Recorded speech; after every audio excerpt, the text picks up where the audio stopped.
bolta, azırak mık, hadi koyunun uşku ağo, uşup, kurup ketken çalma deyimiz var. Aşile bir kuruşkada kayınt dep, döküversen de olsun. Senin işin o vücudundan kırsan da. Tutudu he. Başını tadını gidek. Ya. Sen kırım kan beri. Bir besirttim ki, bir tam bir kuşallık tapama gidip gelsem. Ben de sıpaş. Qanday hal qilamiz buni? Dileme etken nesretler şikrom kile. Kandığı ne? Kandığı ne? Ak mı kızıl? İkin. Oo, sapa çıkma. Biçke. Mişedi. Adak dinledire benim hesretim kozgap gidedik. Ha,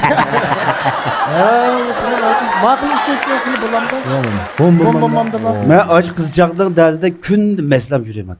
Tamam. Oturun basma. Evet. Hozirmi Hey, saq degin sak olmaydi. bolsa abaqdek so'ynam da. Ya sak adamның turqum şunda bulan düşerligine. Bunun çırayı karşısında ona olayda kadar da kapıyor. Unda olsa Dilshod, seningcha bunda bir Ben bu qanday hal siyaseti giderken Ravrus bir nakşını yetirip esat yok otam ki davatım hem de. Emisa Farruq Ya hem menimce uzun hem sen esirtine Faruk kanda tüketişe desem He. sen şanku var mı yokmuş içinde? Yo'q. Belki balit ko senin kesben. Balet deslen. Ya balit oynap ben sulam gideyim cevlan. May bölüdüm. Bu taşı vaqt ishlag'i u. ha hozir ma chirish cho'p ketdi. Yatakna aklı öngüsünü bir şey kılaydık. Dışarı çıkıp koyuversek. İlahi oturduğun tepesi acaba. Ama. Maço esret kazarak payda kıldıgan dekme. Sen asas Ha, bo'ldi. Senin çıkanda kılımız digine sevirdi. Men ma Sen sahip kanemde. avval fikrim sen cho'qira. O'sha hasrat ichimligini bir ishchi. Sizlarmi bir o'tlab yoqinglarmi hasrat ichimligini? Esret şaptıl işçimliği malum. O yok adam ki bakıp koymaz esret ne? Ama ilahın Eliqdan keyin yağlı kıldıgan gayım o. Benim için bu. Hazır keçen severlikler gün keyin qarapa. Şimdi geldim.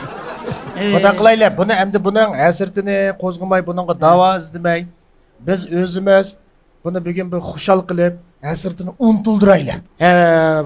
Dilshod inim bir naqsh etib bersin. Ay, o'zim davolayman dedi emasmi? Mo'shuningki retsepti balkim amalga oshib qilishi mumkin. Buni yiqib qolsa ajab emas. Sen naqshingni aytib ber. Sen ma naqshiga keltirib, o'zingni qo'yitib, bugun hasratlarning hammani bir to'kib beqib, bir moslashib ber.